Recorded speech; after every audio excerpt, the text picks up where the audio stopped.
Welcome, everybody, to Sports Fluent. I'm Anthony.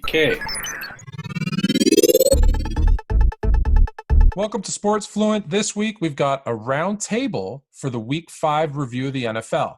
We're going to go through the good, the bad, and the ugly, and I brought some friends along from the Worst Take Network. First, we have Mike Defran from the 12th Man Defran Podcast. Mike, how you doing? Doing good. How are you? I'm doing well. And Tyler Crowder from Kicking It with Crow. How you doing, buddy? What's up, brother? How you doing, Anthony? Thanks for having me on, man. So I want to go around the horn here with you guys, and I'm going to give you my good, my bad, and my ugly, and I want to hear what you guys think. And if you got one, throw in yours. So I'm going to start with my good, because this one's kind of close to my heart because I've suffered some injuries before. So my good is seeing Alex Smith after 17 surgeries, a couple of years out of the league. We thought his career was done, getting a chance to come back in for Washington, and looked okay, but healthy enough to play.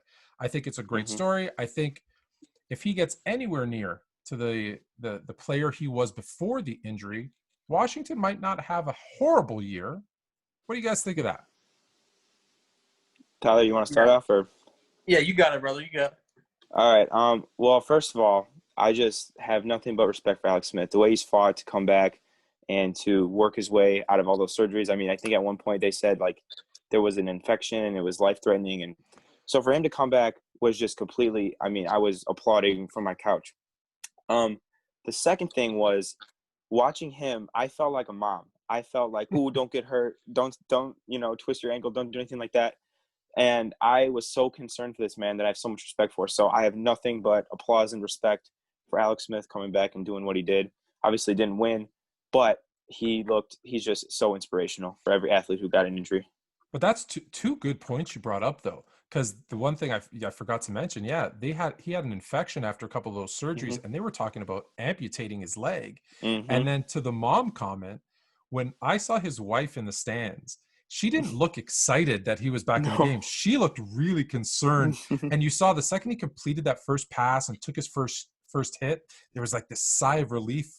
You could tell, even though it was just from him and his kids. It was great to watch, right? That's why we watch the NFL. Yeah, for stories like that.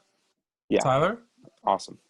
And that's the thing. Alex Smith, I mean, this is a guy who's been a great competitor in the league, played for the 49ers. Of course, led this Chiefs team. Let's not forget about what he did with the Kansas City Chiefs, handing the torch over to Mahomes.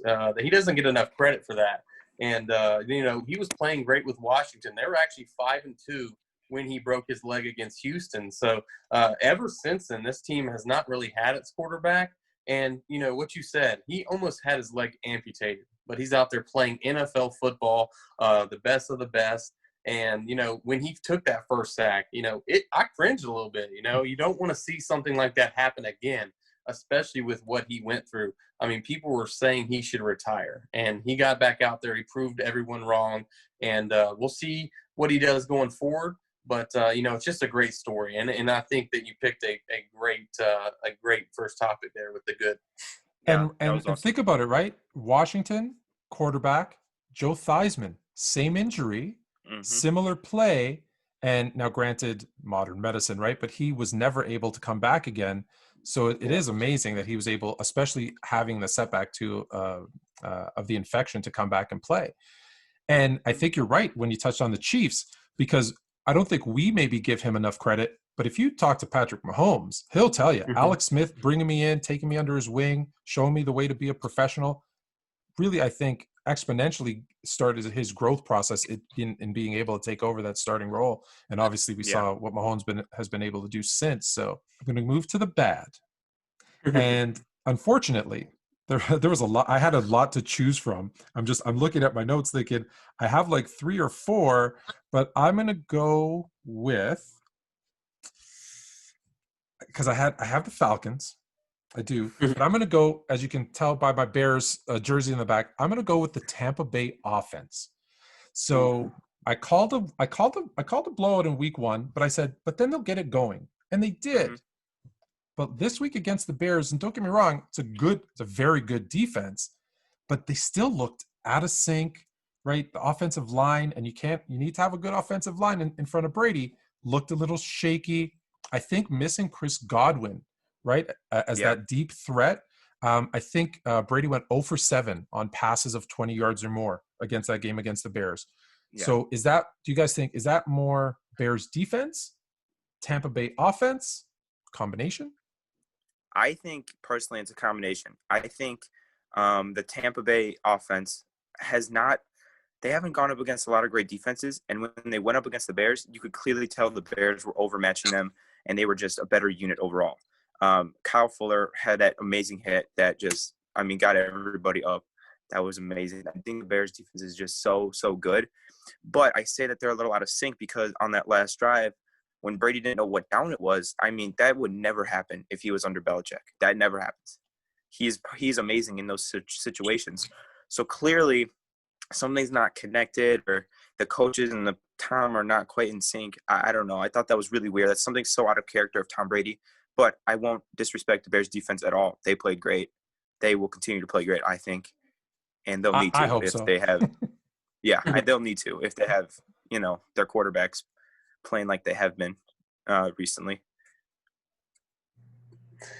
And here's where I want to piggyback off that. I don't think Tom Brady really thought that it was – I really don't believe I'm with Arians on this one. I don't think that he thought – I think he knew that it was fourth down. As Tom Brady, I think he was just trying to maybe bait the refs in this. I really don't know. I really do think he knew it was fourth down. I'm not buying that one. I'm kind of with Bruce Arians on that. I think that he knew what down it was, but just off your point, Khalil Mack is a problem. This guy is unblockable. They had the rookie Wirfs, who's going to be really good in this league. They had him going up against him, and this Bears defense has it at all three levels. Okay, they got the pass rush, they got Roquan Smith in the middle of that defense, and then you got the Kyle Fuller and Eddie Jackson in that group. That's a great defense. They're going to keep you in enough games, and I think that it is more injuries with Tampa Bay. I think Tom Brady's proven in the past he's going to get back on track at some point with this offense, and they're going to be scary. Leonard Fournette hasn't even been healthy yet. Had one big game. Ronald Jones is becoming a very good back out of that backfield. So I think Tampa Bay's okay. I'm not going to hit the panic button yet. I'm going to give this one to the Chicago Bears. I think their defense is just very good. They're going to keep Chicago in a lot of ball games. And if Nick Foles, I know we're talking about Bears defense, but if Nick Foles can take this Bears offense to the next level, this Bears team is going to be a tough out in the playoffs. Mm-hmm. Yeah. If you think about it, right, so far 4 or 5 weeks into the season, all that offense really needs to do is score 20, 22 points. Yeah. And they've got to win. So yeah, I'm excited about that. I agree with you on a couple of points. I think the injuries are hurting Tampa Bay because, again, without a preseason, right, this has been an odd offseason to switch teams and learn a new system. So, I think the Godwin injury, I think is bigger than most people think. Yeah, I think that's huge. Right. That's if he has huge. Godwin and Evans, I think you're going to see a lot of really high powered offense out of Tampa Bay. I'll say this. I agree with you on the fourth down. I think he was trying to use, I'm Tom Brady. Maybe I can get a fifth down out of this. I really think that's what he was trying to do. Come on. Tom Brady knows it's fourth down, right? Oh, for sure. Yeah. He knows the situation. I'm with you. And Bruce Arians, that's what I like. Not to cut you off. Bruce Arians is kind of, been hard on Tom Brady a little bit. He's not just sugarcoating stuff. He's letting Tom Brady know he's another guy on this roster. And that's what I like about Bruce Arians. Hold everyone accountable. And but I think they'll be fine, Anthony. I really do. Yeah, I think so too. Do you guys have a bad before I go to my ugly? I'll start up top with Mike. I think the bad for me is, I think going off what you said, I'm going to do the opposite. I think the bad is the Seahawks defense. Yeah. Everything you've just said about the Bears is like opposite of Seattle. Their defense is atrocious. They and again, they are injured too. Jamal Adams is hurt. Quinn Dunbar is shaken up. They've got some D-line injuries. Marquise Blair is going to be out for the year. But man, it scares me. That game really scared me the other day. The fact that they couldn't get a stop. Now, they have been clutch this year on big plays where they need to stop. They have been good.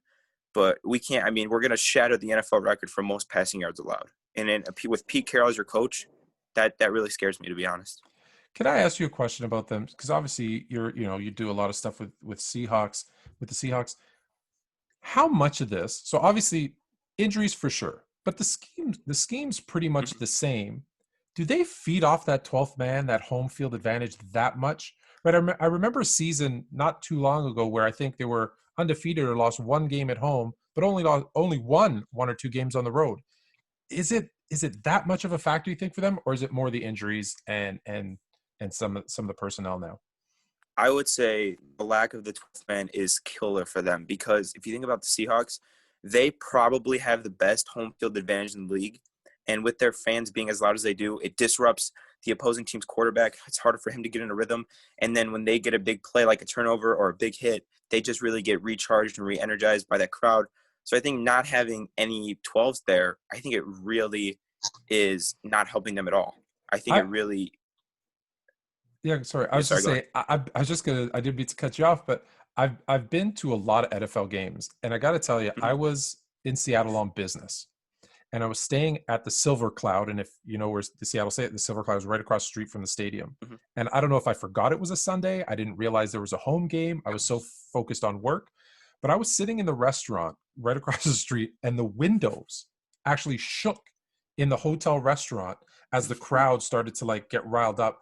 And that's when I realized, wow, I don't think I've ever experienced being across the street from a game and windows shaking in a restaurant. So that's why I asked the question. I haven't seen anything like it before. It's fantastic. Well, if you're being shaken like that in a restaurant, imagine what, Kirk Cousins would have been feeling like, on Monday night. So it's definitely a huge, huge blow for the Seahawks. And I personally think it's bigger than the injuries, in my opinion. Yeah. Tyler, you got one? Yeah. I'm sorry. I just had a phone. Okay. Okay. So my bad is the San Francisco 49ers, going across the country and, taking a beating by a Miami team who, had only beaten Jacksonville this year. A lot of people, I think San Francisco's minus 8.5, 9.5 point favorites. I mean, no one, if you tell me you pick Miami, I don't know. There's not a lot of people who pick Miami in that game.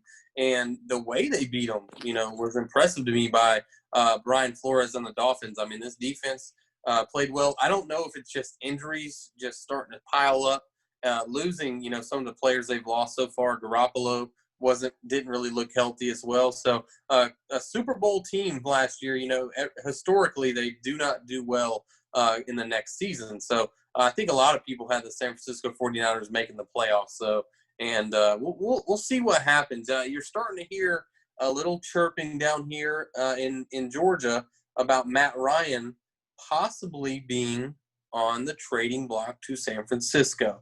That's just what people are bringing it up. There's a lot of dead money that would hurt the Falcons really bad. So it's probably not going to happen. But just the connection that Matt Ryan and Kyle Shanahan have, I think that's big. I think, if San Francisco believes they're one piece away from a Super Bowl, will they make that play at Matt Ryan? I don't think they will, but it's just something to look out for. Just something to get the blood pumping a little bit. Matt Ryan leaving Atlanta, a lot of people love Matt Ryan. Me, myself, I love Matt Ryan, but I don't know. This year I don't know if I'm just seeing the end of his career or if it's just, just a slump right now. So Matt Ryan to the 49ers reuniting with Shanahan. I'm not saying it's going to happen, but, I'm putting a little small chance that could possibly happen, but the dead money with Atlanta doesn't. And I'll talk about the Falcons here just a little bit. I would say not a terrible idea. And, I think I'm with you. No one expected Miami to beat San Francisco. And again, the way they won, they made Miami look really good. I'm starting to wonder if Miami isn't a better team than I thought, the way the 49ers made them look. And this is a game where, I thought this was a get-right game for the 49ers, right? They were getting Garoppolo back. They were getting Debo back. Kittle's, in now kind of second game back. And, and that was the game to get things right, getting some of those players back. And, coming off a loss previous week, this is the game. So I was pretty confident the 49ers were going to come out and have a good game here, and they didn't. So, again, it comes down to, I never liked the Garoppolo signing anyways. So if they can make a move to get there's because there's a couple players. So before we get to the ugly, then let's pause there for a second and talk. So you talked about rumors here there in Georgia about Matt Ryan to the 49ers. Le'Veon Bell was just released by the Jets. Is there somewhere where he's going to land that you think? And I'm going to give you two. I'll give you one other name. So let me know about Le'Veon Bell and AJ Green, who's clearly fallen out of favor with the young Bengals, whose young receivers, T. Higgins and Tyler Boyd, are looking good with Joe Burrow. They still need an offensive line. Of course, Burrow's running for his life, which we talked about at the draft time he would be. Where do you think, or do you think Le'Veon Bell gets picked up somewhere and AJ Green? Tyler, you want to start off? Or? Yeah, I'll start with AJ Green, and this is one of my favorite spots for him. Green Bay Packers. I mean, if I was Green Bay, I'd pick up that phone and I'd offer a 4th, 5th rounder, something like that for AJ Green. I know he hasn't put up very many numbers in Cincinnati, but they're just not throwing him the football. Right. And him and Aaron Rodgers, this is a wide receiver core who has been depleted a little bit. Lazard goes down with the injury. I liked what he's done. You also have Valdes Scantling, and then Devontae Adams has missed some time. So I think AJ Green to the Packers or the Patriots. The Patriots are always looking for another receiver. I think either of those teams. And if I'm with AJ Green, I think he got caught on the sideline saying, if they're not going to throw me the ball, just trade me. And I free AJ Green because he has been everything to the Cincinnati team. 6-time Pro Bowler. At one point, AJ Green was considered a Julio Jones type player. I mean, these two were connected at the hip. Coming out of the draft, high school, same year, a lot of people favored AJ Green over Julio. I was never one of those guys. I'm a Julio Jones guy, but AJ Green is a fantastic receiver, and I think he can really help a playoff team. So I'll go with AJ Green on that end. I would love for my Bears to sign him instead of going to Green Bay, of course. But yeah, I think Green Bay does make a lot of sense for him. And I would, again, love to see that pairing with him and Adams when both healthy, because I think you're right. I don't think he was happy staying in Cincinnati. Obviously, I think he's on the franchise tag. Correct me if I'm wrong. And he might just need a change of scenery. I'd like to see that. Mike, what do you think? And you can Le'Veon Bell as well if you want, or AJ. Or both. Yeah, I was just going to touch on Le'Veon Bell. I think a great team personally, not as a Seahawks fan, but a great fit for Le'Veon Bell, I think would be the San Francisco 49ers. They've had a lot of injuries at running back this year, and that's number one. Number two, with Jimmy Garoppolo maybe struggling, maybe CJ Beathard, who knows, they need to lean on their run game a little bit more, and adding a guy like Le'Veon Bell, who has proven in his career that he could be a workhorse when given – the right opportunities, the right offensive line. 49ers have a very good offensive line, so I think he struggled a lot with the Jets' bad offensive line.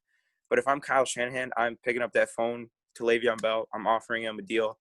And I think that 49ers can, especially since they're so injury-ravaged, I just think picking up a guy like Le'Veon Bell, who has proven to be a game changer, would really benefit them going forward. And they got to keep pace with the Cardinals, who are really good, the Rams, who are really, really good, and the Seahawks, who are really, really, really good. So I think this makes a lot of sense for the 49ers. Yeah, that division is turning out. We knew they were going to be good, but that's going to be a tough division, and whoever comes out of there, I think has a great shot of making it to the Super Bowl. Sounds like we're playing a little bit of Madden, though. If they get Matt Ryan and Le'Veon Bell, maybe we'll throw AJ Green into San Francisco. Let's do it. And I really do not believe Matt Ryan. I'm just saying I've read a couple articles. I'm a huge Falcons fan, so I don't think it's going to happen. I'm not suggesting it. I'm just saying, think about it. Kyle Shanahan, Matt Ryan, it makes sense. The coach. So I think I called this maybe 2-3 weeks ago, as maybe everybody did, right? Dan Quinn losing his job there in Atlanta after those fourth quarter, collapses. You got to put a lot of that on the coach, right? And I think they finally did. I'm surprised that the Texans. I'm surprised Bill O'Brien was the first one to get fired, and I'm surprised. And is anyone not surprised that Adam Gase still has a job? Yeah, that's ridiculous.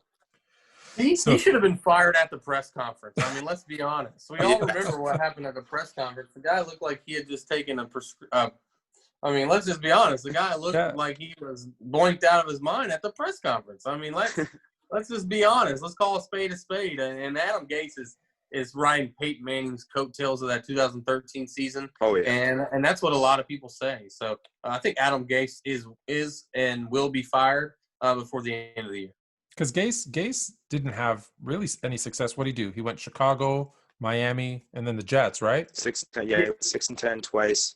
Yeah. He had 2013 with the Broncos, I think, was his only good year. But having the recommendation from Peyton Manning has just gotten him job after job after job. So. Yeah, and he did go to the playoffs one year with Miami. All right. Right. He did take that Miami team to playoffs, but besides that, he took the team that was, he basically given to him, got him to the playoffs, and then they just gone downhill from there. And same with the Jets. So Adam Gase, you're a coordinator, maybe, but maybe we'll look for him to go to college, something like that. Okay, we're going to get to the ugly, but first, one more question. One more question before we get to the ugly, and that is, so we're going to assume that Adam Gase will not have that job long. You're a head coach, and you have all 3 offers on the table. Try to take out your Atlanta fandom out of this, okay? You got Falcons, Texans, and Jets. Which team is the one you're going to? Which is the best job for a coach to take over right now? I would probably – it's all about the quarterback. I mean, if you plan to keep Matt Ryan and this group together – you may want to take the Falcons job, but I mean, if you already want a guy who's under contract, Deshaun Watson, but you don't have some first round picks either. You got to think about that as well. They lost 2 first rounders to Miami, I think. This team is depleted. He's made some bad trades, but they do have Deshaun Watson. But if you're going to keep the Atlanta Falcons core 10 to 15 players together, and then if you're able to draft guys, I'd probably take the Atlanta job. But you got to figure out the cap space. Julio Jones making $20 million, Matt Ryan making $30-35 million. I mean, that's a big chunk of the salary cap for an offense who, Matt Ryan has to play perfect almost because the defense is such a liability, and you really have to build the defense, and that's why people are not sold on drafting a quarterback early if the Falcons do finish in the top 5. In the bottom 5 of the league, I'm not sure. What do? Do you go draft your edge rusher guy, go in after the quarterback, or do you draft one of these stud quarterbacks, Trevor Lawrence, Justin Fields, Lance out of North Dakota State? I mean, these are some good quarterbacks coming in the league. Or do you draft, maybe a Micah Parsons or a Penny Sewell, the offensive tackle from Oregon? So just so many options, and I'd take the Falcons job. You got the Falcons? Okay, Mike. So he's got the Falcons job. You've got the Texans or the Jets? I am going with the Jets, 100%. Here's why. The next 2 years, being that they traded Jamal Adams to Seattle, which I love. They traded Jamal Adams. They have 2 first-round picks each of the next 2 years. If I'm going to be a team, a coach that's taking over a rebuilding team, I want as many first-round picks as possible. As Tyler said, the Texans don't have any, right? I can't rebuild a team if I don't have first-round picks. And while Seattle's first-round pick is going to be hopefully in the high 20s to low 30s, it's still a first-round pick, and you still can get those talented guys. That's one. Number 2, I am a believer in Sam Darnold. So I think you already have your, at least if not franchise quarterback, you have a bridge quarterback, a veteran guy who's proven to be solid that you can win some games with. Number 3, people forget this, but the Jets' defense, honest to God, is not terrible. They need some help. They need some coaching. But if you think about it, their best defensive player this offseason outside of Jamal Adams was C.J. Mosley. C.J. Mosley opted out of the season because of the coronavirus. Right. So you're getting C.J. Mosley back, who is a great middle linebacker. He's going to be a leader of that defense. So I have 2 first-round picks. I have a solid quarterback. I've got a stud middle linebacker. And I got a lot of toys to play with. I think I'm going to take the Jets job. Yeah. And you could listen, you can either – one of those picks is probably going to be first overall, right, which is Trevor Lawrence, which you either draft him and either bridge Sam Darnold, right, because I think they get a 3rd round if they don't resign him to his 5th year, or maybe you package either one of those quarterbacks for some more draft picks. Right. And I'm with you guys, right? Like I picked last, so I'm going to I obviously get stuck with the Texans. I would feel a lot better if they still had DeAndre Hopkins and Deshaun Watson. But out of the bunch, I probably got the best quarterback of the 3. Not a bad starting point to take on a team. So, but I'm with you guys, right? If I had Calvin Ridley, Julio Jones, and Matt Ryan, I'm feeling pretty good. And like you said, with the Jets and those draft picks. Let's go to the ugly. And mine isn't so much the player as the play, right? We all saw it. It was terrible to see. Yeah. It's ugly in the sense that Dak has been kind of the consistent for the Cowboys. He, the contract notwithstanding, and then to see that injury see his ankle, just I cringe every time I think about it. So that's my ugly, but in the hopes that he can, recover, get back on the field. But that was an ugly thing to see. I want to skip past my ugly because I shouldn't even brought it up. So I know Tyler has an ugly that we've talked about a little bit. So let's dive in a little bit deeper into your ugly.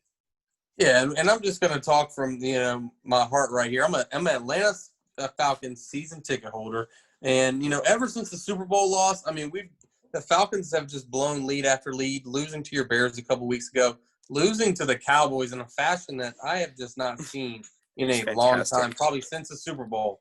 And I just feel like this roster, and Dan Quinn said it best, this roster is not a 0-5 roster. It's just not.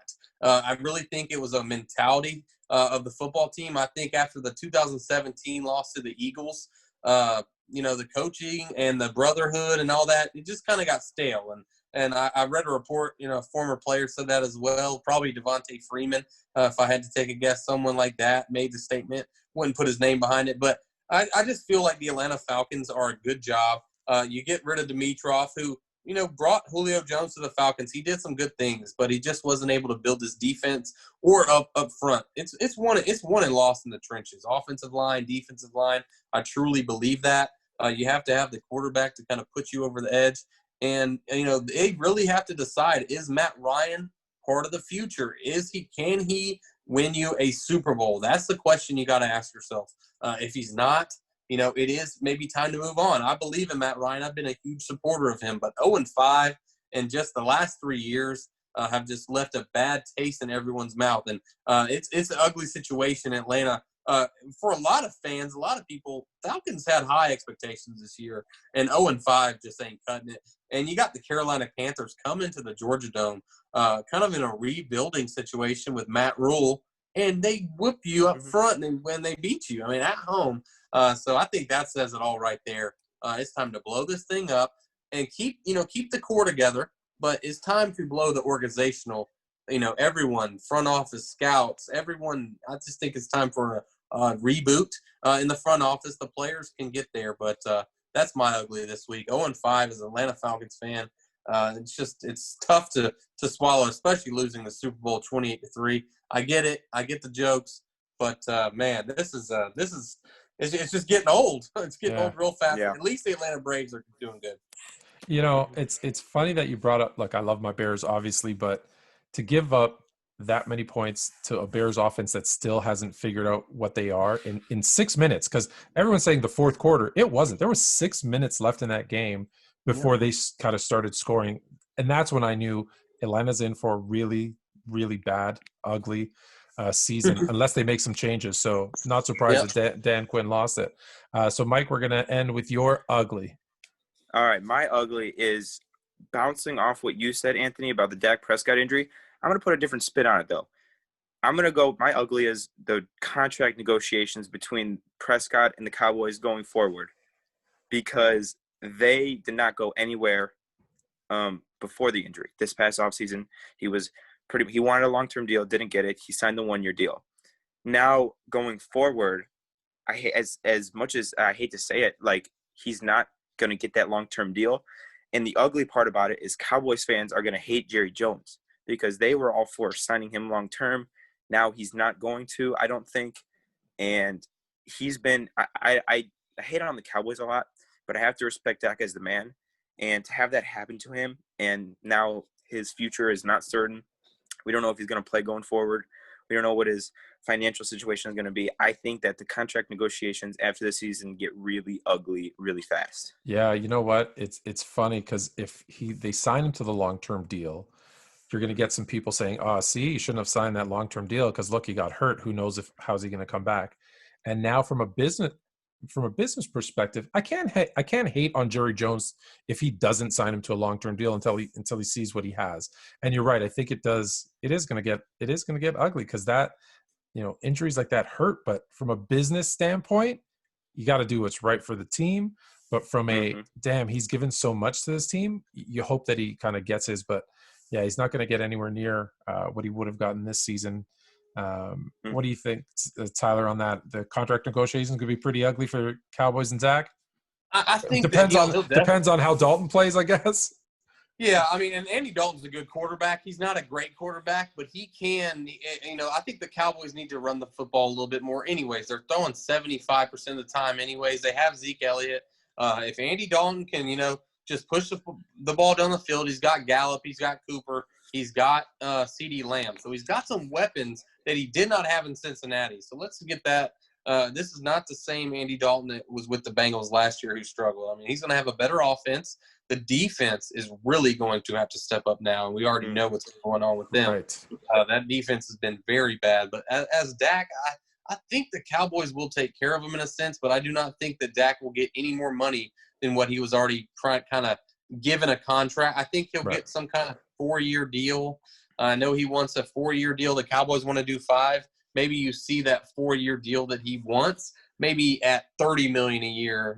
So he's going to lose some money a little bit, but he'll still get paid in a sense. But you hate to see that happen. I mean, you hate to see it happen because he was putting up numbers. He was going to break some records this year.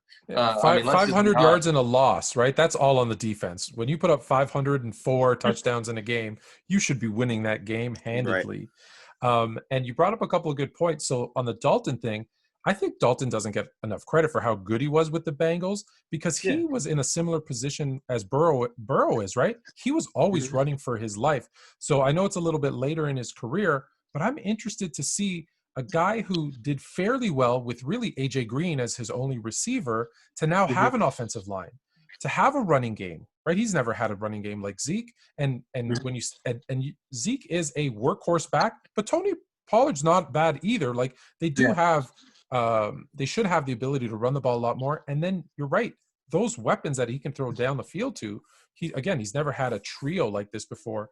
So I hope he does well, right? I had Coach Hugh Jackson on a couple of weeks ago, and we talked about he went there because he's from Texas. He went to university, I guess, in Texas, and he wanted to kind of go back home because I was questioning why he would take a backup role. I thought he could be a starter somewhere, and he said, he wanted to be back in Texas. And I said, all right, well, now he's going to get a chance. So I hope he does well. Right? But for all intents and purposes, he's a nice guy.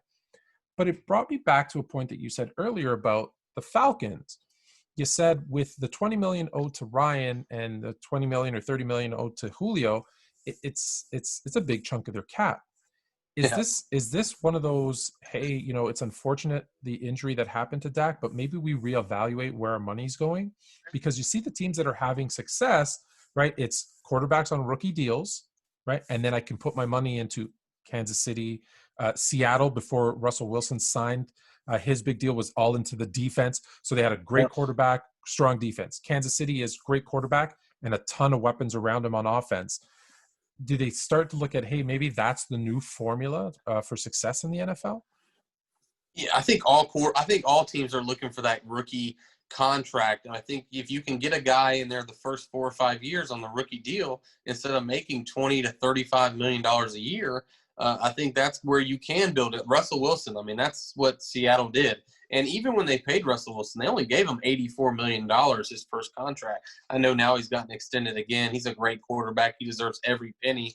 But I think that, if you can do that with these young teams, I think that the Dallas, it would be really, really hard for them to get rid of Dak, not re-sign him based on what happened. I think it'd be a terrible PR. I mean, I think they'd have to just sign Dak. But I get what you're saying with the quarterback situation. And let's be honest, this Dallas Cowboys division is not very good. The NFC East is not very good. So Andy Dalton can still get them to the playoffs.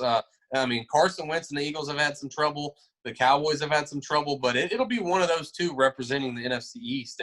And why not Andy Dalton and the Cowboys over the Eagles? They should have honestly beat them last year and won the division, but they choked that up. So we'll see what Dallas does this year.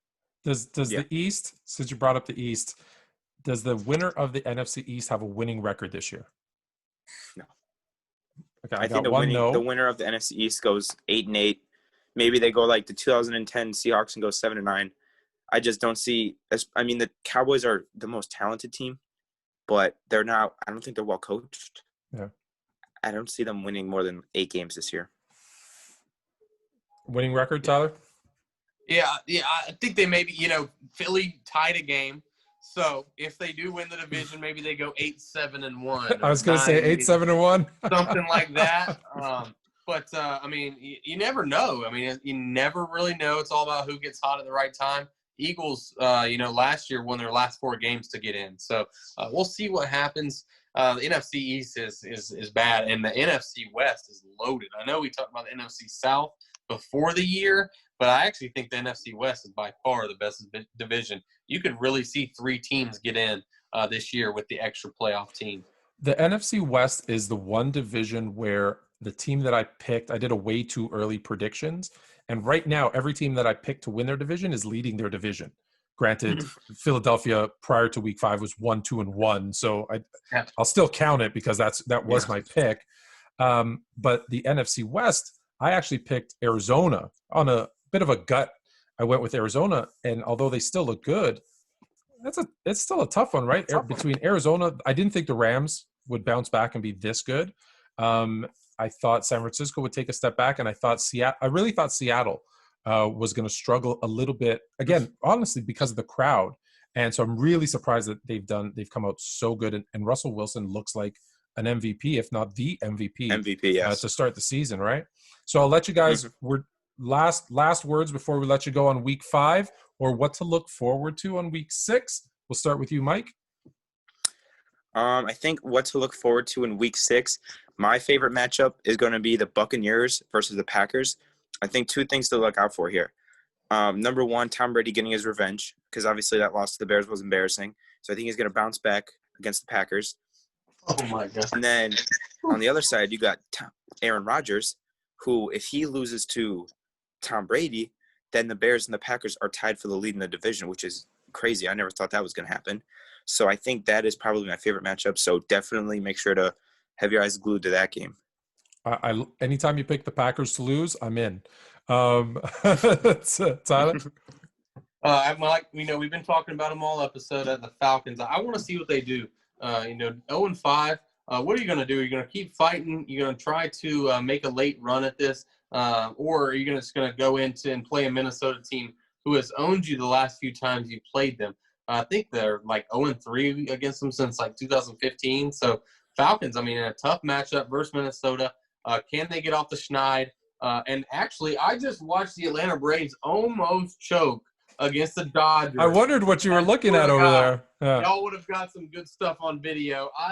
They won 8-7.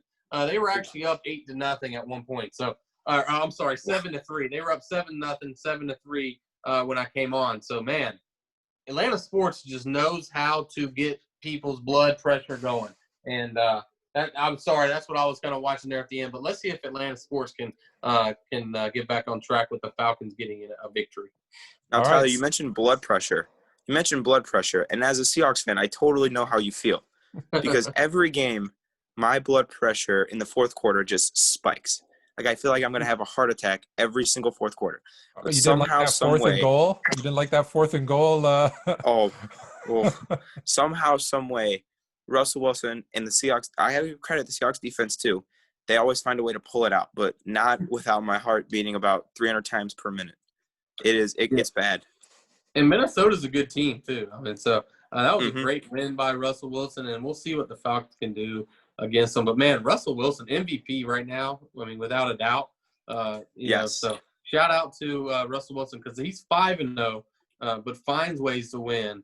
And then you got teams like the Falcons, the Jets, the Giants. They find ways to lose games, and that's not NFL's just a few plays here and there. That's what decides the game. So you got it. All right, and I guys. think, like what you just said.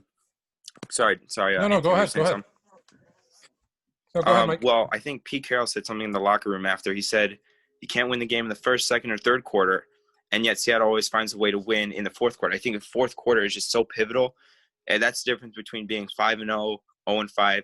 Because, man, if the Falcons would just deleted the fourth quarter, I think they'd be like, 4-1 right now? They'd be set pretty well. So I think having great playing great at the right times and playing great late in games is really a great quality that I see from the Seahawks. That really encourages me. I would prefer it to be a little bit more of a comfortable lead, but playing great in the fourth quarter, I'll never complain with. All right, guys. What I was going to say was thank you so much for your time. Good luck to your Braves. Remember to check out Mike Defran on the 12th Man Defran Podcast. Tyler Crowder kicking it with Crow. And obviously the Worst Take Network. And, of course, continue to follow Sports Fluent. All right, guys. Have a good night. All right, let me see you, man. Thank you.